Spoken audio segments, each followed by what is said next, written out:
Welcome to Money Talk Unit, the podcast for financial professionals, CPAs, attorneys, wealth managers, and trusted advisors who work with high net worth and family offices. My name is Stuart Cruz. I'm going to be your host today.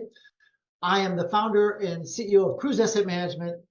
I also have I'm a TEDx speaker and have a book coming out called License to Steal: How to Turn Wall Street Greed into Your Gain. So I'm really excited about this guest because it all incorporates the virtual family office concept. So we work with, as I said, CPAs, but other experts. And Brian Summe is going to be on the show. He is a M&A professional and working in that field.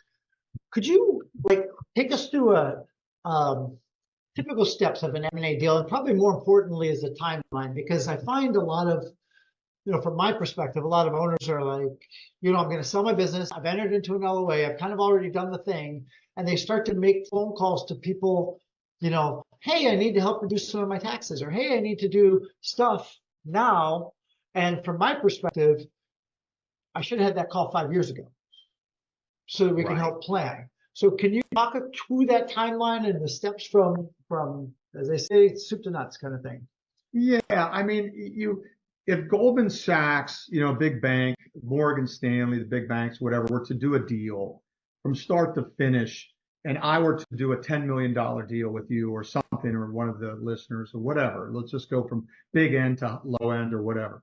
And that's not a given number or anything, but just let's say that. The process is pretty much identical. The timeline is pretty much identical. So if you introduce me to one of your clients and they after go, I'll explain that process in more detail, but it's typically 6 to 8 months, all in. Now somebody goes, well, is that how long it takes? No, I mean, what if they want to domicile in the state of Florida? I think we need to do this way in advance of starting the process, right? So there's a lot of work to be done way before this happens. But that's another thing, going back to one of the original questions you asked me. Business owners are not familiar with that. They think when it's time, something triggers, the catalyst triggers, and they go, Stuart, I want to sell my business. Ready, go? And you go, well, what's your timeline? Right now. Well, that's not, that's not really digging a well before you thirst from a parable standpoint. We should have done this a year ago, but let's do it, right? So typically the introduction would occur from you or the accountant or the attorney. We literally sit there and we talk with them.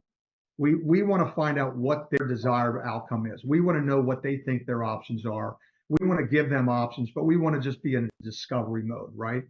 And if the process is still the same, the timeline is still the same, whether it's $1 billion deal or $1 million deal, we want to make sure that we are capable as a firm, Vesticore, is going to be taking those objectives to market and finding the right desirable outcome, right? So even after we talk to them, even after we get their idea of what we want to do, we're not going to just paper up with them in an engagement. We're going to take them to market to get a flavor for the demand for their business, right?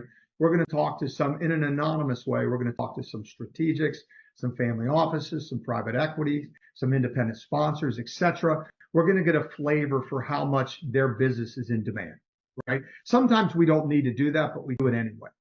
From there, we come back and have a second call with the person. Maybe it's a third, maybe it's a 10th call. I don't know when we started the relationship, but if we're doing the process, the predictable process, we're going to come back and say, hey, Stuart, we have a lot of pent up, demand for your company. We feel very confident we can find the right buyer, the right partner, and meet all, if not most, of your objectives. And then we engage, we do an engagement letter with them, and then we take them to market. What's that look like? We get all their financials. We put together what they call a confidential investment memorandum, which is like a perspective of the business, on the business, a teaser. We put the NDAs together. We put the data rooms together, and then we go full entourage into market, and we take that to market. Then from there, we're going to get indications of interest, and then we're having conversations with all those people. And we're not going to just throw it out to market and say, we know 6,000 private equity firms. No, these are relationships like you have, like your accountants have, the CPAs, if you will, the attorneys. And we're going to take this to market to maybe 300 people, maybe less, maybe more. It all depends on what we're looking to do, right? And from there, we're going to get indications of interest. We're going to talk to them, give them data and information. And typically from there, we're going to go and we're going to narrow it down. We're not going to put 100 people in front of a business owner. We're going to narrow that down to maybe, 4 to 6 different people and get what they call letters of intent, right? Letters of intent with the price of what it is. And then we're going to do the management meetings, or we're going to walk through this, and one will be chosen. And our goal is to find the highest potential value for that business, to create the highest potential value for that business, and find the right cultural fit. And it's a combination of what we do, what the owner wants, right? Everybody's part of this, and everybody's part of it. The attorneys, the CPAs, the wealth advisors, everybody's part of the deal team. We just provide that last missing link, and that is taking the objectives to market in that formal competitive process. But everybody's involved. Yeah. So it's my perception, right or wrong, and you can correct me, that a lot of these deals are done by, hey, I've had this business my whole life, so it's the first time that they're selling anything. They're not serial entrepreneurs. They haven't been doing this over and over again, so they're entering into this world for the very first time. What advice would you give these people? What are the pitfalls that they should avoid? What are some common mistakes that you see? Gosh, I mean, it's like anything else. They're being their hands are being held by professionals such as yourself, or a CPA or an attorney, and we're kind of like that other person that's going to hold a hand, right? And I think sometimes the biggest mistake that we see, and you can ask private equity firms, like a potential buyer, what they see is when the business owner has decided, I'm going to exit in some form or fashion, sometimes it's like a relief factor. And what they do is they let their guard down. And they go, well, I don't have to dot the I, cross the T. This will be out the door soon. And what they don't realize is they have to be full throttle until they get that asset purchase agreement, whatever, or equity purchase agreement, however you form it. And they have to go full throttle and be on their game for the whole time. And I think that's it's a human behavior thing. Yeah. It really is. Yeah. Might not get paid for another 12, 24 months. And what happens is, look, I mean, we have a multitude of businesses in market, and 2 of them are going to be retraded. And what that terminology means, the multiple is not going to be the same multiple because their EBITDA has dropped over the last 2 quarters while they're in process. They're engaged, right? LOI. So the company's like, well, what's going on? And we better explain that away, because the LOI, right, is not a legal binding contract. Yeah. The only thing that's legally binding is the purchase agreement, right? And until that occurs, we're looking at the LOI is either 30. That's usually too quick. It's usually 60 to 90 days. They're doing due diligence, quality of earnings, and they have to. It would be great for the EBITDA to go up, but if the EBITDA goes down, it has to be explained away, right? And the multiple could be retraded, and they could be getting less than what was originally on the LOI. So to your question, business owners have to be part of this. They have to be with you, me, the accountant, the attorney. They have to work like they've worked the last 10 years, 20 years, 40 years to cross the finish line. And a lot of times, I don't know what the percentage would be, but you see it often where the human behavior factor comes in and says, boy, I'm going to sell this. I don't need to fix that. I don't need to do this. I don't need to dot the I. I don't need to give a crap if that contract comes in or not, because I'm just going to buy it. And that couldn't be any further from the truth. Sounds like my track coach when you're like, run through the line. You got run through the line. Yes. Don't give up until you cross that line. Correct. Well, looking ahead over the next decade, do you see any market trends that are going to be changing, or developments in the landscape? Well, the private equity is getting bigger. Private equity are getting, more companies. Since you and I started in the business, 30 something years ago, 20, 30 years ago, the number of listed publicly traded companies has been halved, right? It's less. It's less. So more companies are staying private. So when people exit, it's most likely going to be from a private company bought by another private company, whether that be strategic or a PE firm or a family office, etc. I don't see that going away. The number of 1.6 trillion, and when it was over 2 trillion the previous 2 years, I don't see that number getting lower. I think that number is going to, steadily be in that range consistently. whether interest rates went up 400 basis points or they go down 400 basis points. I don't think that's going to change. I think businesses from healthcare to consumer business to consumer, such as HVAC, plumbing, heating, air conditioning, electrical, anything in life science, anything in niche manufacturing. I see that continue to be in demand, right? So I think everything that we know of or read about is only going to get stronger, and it's just a really good time if you're thinking of exiting to exit. And I'm not saying that because I'm an M&A firm that can help you. I'm just saying it's time to start digging the well before you thirst, working with their advisor, working with their accountant, working with their CPA, at least at a minimum a year before you even start the process with an M&A firm. Yeah. But that doesn't always happen in reality, Stuart. Sometimes they look at you, they look at their accountant, they look at their lawyer, and they say, just get me out of this business. I'm tired. I have cancer. One of the companies, I'm throwing so much at you, but one of the companies that we were selling, and it'll close at the end of April, I spoke to with an advisor like yourself twice over the last previous 2 years. Everything was copacetic. I gave him kind of an estimate of what the multiples are trading at in his industry. And we got a call in, it was November of 2002, and he has cancer. And he says, I'm ready to get out. I want to get out now. Yeah. Right.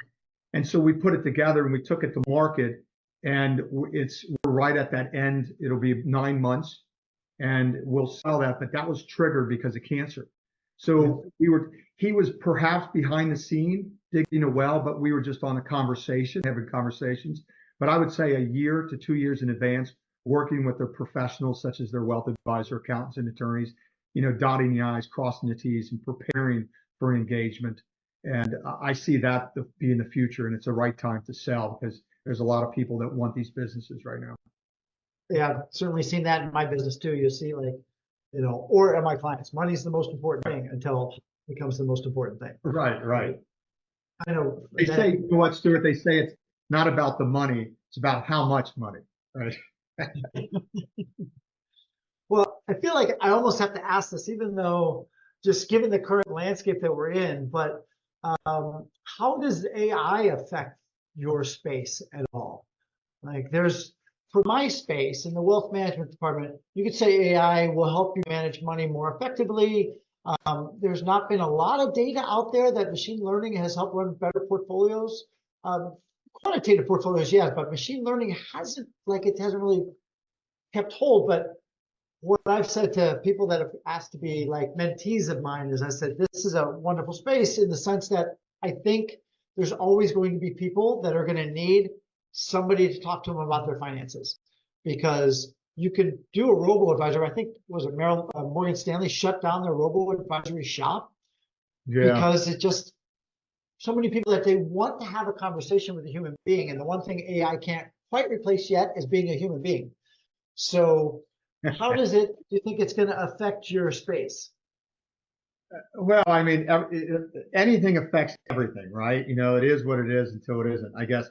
So a couple comments. So there's a lot of screening. A lot of business owners are going to be called because there's going to be more people scrubbing data, like businesses that are private. And remember, no matter what I tell you, everything is still private.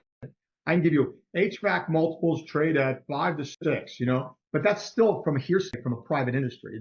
There's companies out there like PitchBook up by you. They work off past transactions, but we don't know if those past transactions intrinsic numbers are real. They're guesstimates, right?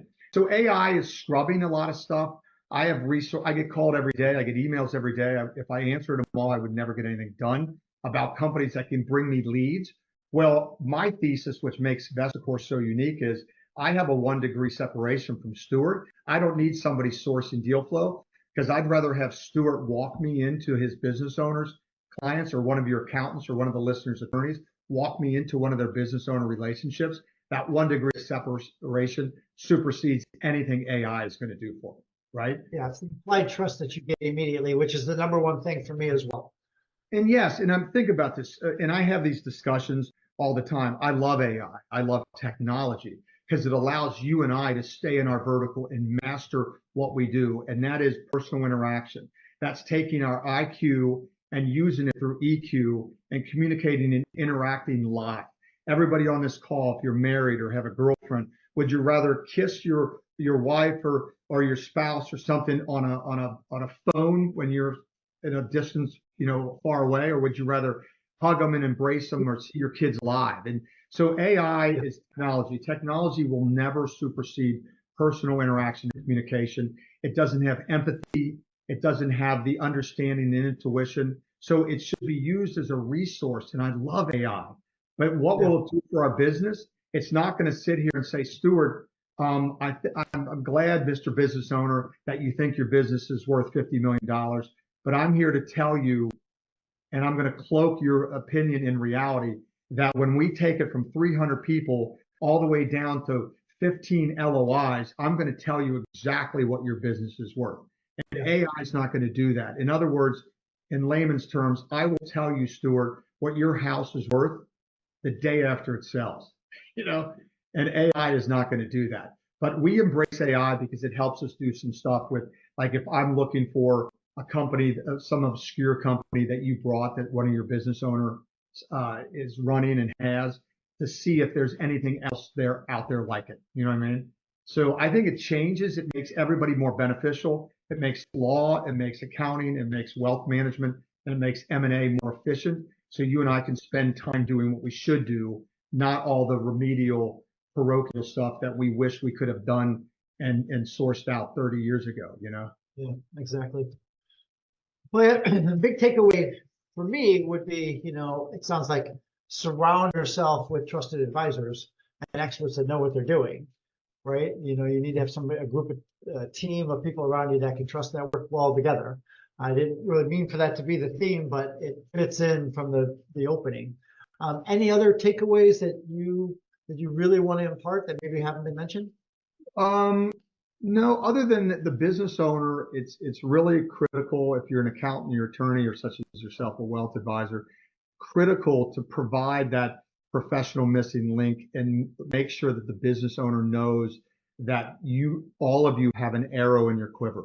And if you have other relationships with M&A firms, that's wonderful. But I think where we can align to be another arrow in that quiver and possibly be the arrow when you pull the bow back to shoot, right, is that we're going to align with you even when the client is not ready to exit.